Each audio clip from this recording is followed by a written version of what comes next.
नमस्कार मित्रों, एक गुरु मंत्रा में मैं आपका फिर से स्वागत करता हूं। मैं हूं अजय और आज का हमारा महत्वपूर्ण वीडियो है यूपी टेट को लेकर के।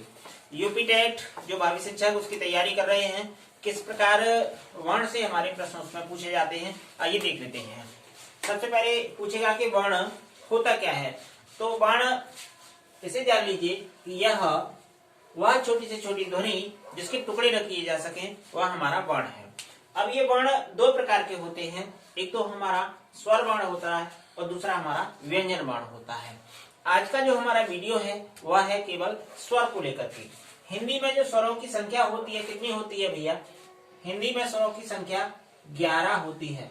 कितनी होती है? 11 होती है। ये 11 स्वर वर्ण कौन कौन से हैं इसको हम देख लेते हैं। स्वरों को हम देखेंगे तो इसको 3 भागों में बांटेंगे और ये जो हमारे स्वर हैं, नंबर 1 ह्रस्व स्वर। कौन सा? ह्रस्व स्वर, दीर्घ स्वर और प्लुत स्वर। इन प्लुत स्वरों का अधिकांश प्रयोग संस्कृत में होता है। ये ह्रस्व स्वर कौन कौन से होते हैं, इनकी संख्या कितनी होती है? तो ह्रस्व स्वरों की संख्या हमारी 4 होती है। और ये कौन कौन से होते हैं? ये होते हैं अ, ई, उ और रे। ये हमारे ह्रस्व वर्ण होते हैं। अब ये दीर्घ वर्ण जो हमारे आते हैं ये 2 प्रकार से होते हैं, एक तो सजातीय होते हैं और दूसरे विजातीय होते हैं। ये सजातीय कौन कौन से होते हैं? तो सजातीय में देखेंगे अ और आ मिलकर के ये आ बनाता, तो ये सजातीय वर्ण है। और विजातीय वर्ण कौन सा है हमारा?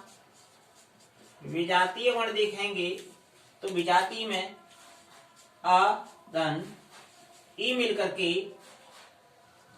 ए बना है। ये हमारा कौन सा है? ये विजातीय है। अब ये सजातीय वर्ण कौन कौन से हैं? आ, ई, उ। ये अपने में दीर्घ हुए हैं इसलिए ये हमारे कौन से हो जाएंगे? सजातीय हो जाएंगे। जैसे ई धन ई, ये बराबर दीर्घ ई बनी है। उ धन उ बराबर दीर्घ उ हुआ है। ये हमारे कौन से हैं? ये सजातीय हैं। और विजातीय में कौन से आएंगे? ये विजातीय में आएंगे ए, आई, ओ और औ। ये हमारे कौन से वर्ण हैं? ये विजातीय वर्ण हैं। देखिए सजातीय वर्ण कितने हैं? सजातीय वर्णों की संख्या हमारी 3 है और विजातीय वर्णों की संख्या कितनी है हमारी? 4 है। ठीक है, यहां तक समझ में आ गया होगा। एक बार फिर देख लीजिए। हिंदी में स्वरों की संख्या 11 होती है। स्वर हमारी 3 भागों में बटे होते हैं, ह्रस्व, दीर्घ और प्लुत। इस प्लुत का हम अधिकांश संस्कृत में प्रयोग करते हैं। हिंदी में यदा कदा प्रयोग किया जाता है। जैसे हमने ओम लिखा तो ओम में हम उसका प्रयोग कर लेते हैं। अब ये ह्रस्व स्वर होते हैं हमारे, इनकी संख्या 4 होती है और ये अ, ई, उ और रे होता है। दीर्घ जो हमारे स्वर होते हैं वो हमारे 3 होते हैं और सजातीय के रूप में आ, ई, उ। इस प्रकार 3 सजातीय हो जाते हैं और 4 विजातीय हो जाते हैं। तो दीर्घ स्वरों की संख्या कितनी हो जाती है? 7 हो जाती है। 7 और 4 11 हमारे ये जो स्वर वर्ण हैं कितने होते हैं? 11 होते हैं। अब हम इनकी बात करते हैं कि ये किस प्रकार जिह्वा के किस भाग से बोले जाते हैं।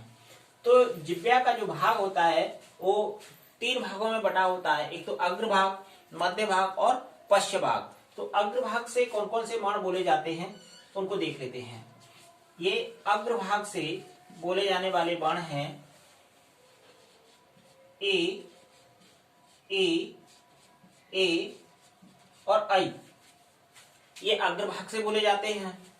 मध्य भाग से बोले जाने वाले कौन से वर्ण हैं?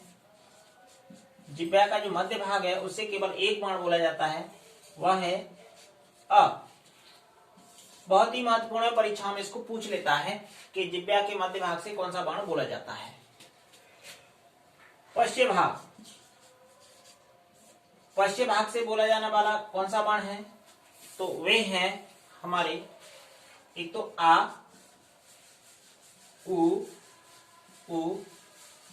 ओ और औ।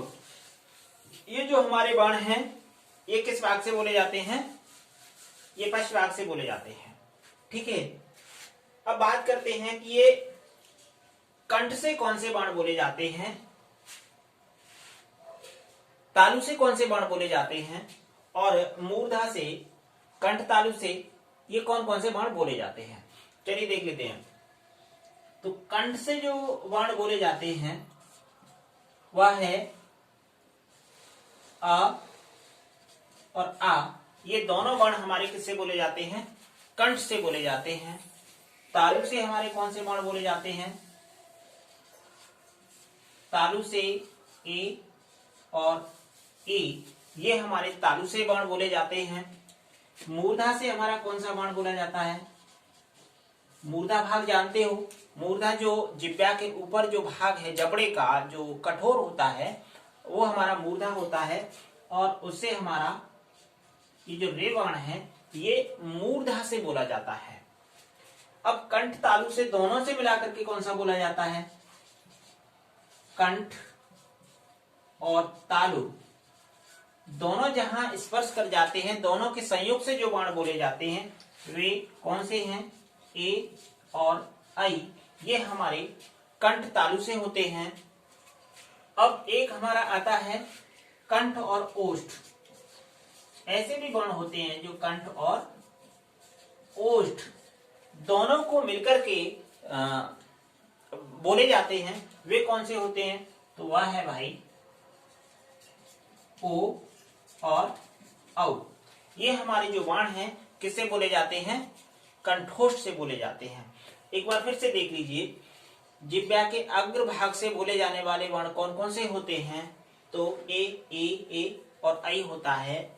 जिह्वा के मध्य भाग से जो वर्ण बोला जाता है वह हमारा केवल छोटा अ होता है। जिह्वा के पश्च भाग से जो वर्ण बोले जाते हैं वह हमारे कौन से वर्ण होते हैं?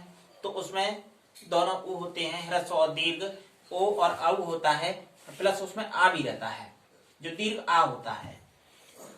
कंठ से हमारे दो वर्ण बोले जाते हैं, अ और आ बोला जाता है। तालु से हमारा ई और ई बोला जाता है।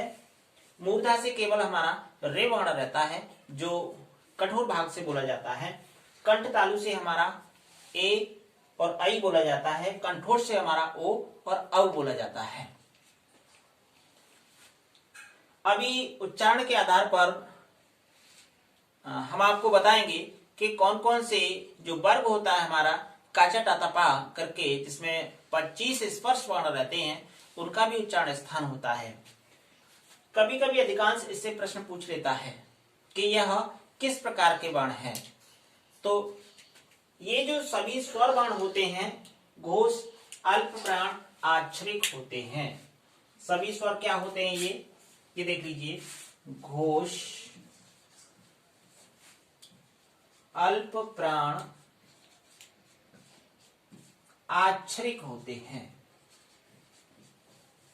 कौन से होते हैं? हमारी जो वर्णों की लिपि है वो आक्षरिक लिपि है, वर्णात्मक लिपि नहीं है, आक्षरिक लिपि है। जितनी भी हमारी जो विदेशी भाषाएं हैं, हिंदी को छोड़ करके से सभी जो भाषाएं हैं वो किस में आती हैं? वे सभी हमारी वर्णात्मक में आती हैं। और हमारी जो हिंदी लिपि है वह आक्षरिक लिपि है। टीजीटी और पीजीटी को लेकर के इसमें से प्रश्न उठा लिया था उसने कि आक्षरिक लिपि कौन सी है।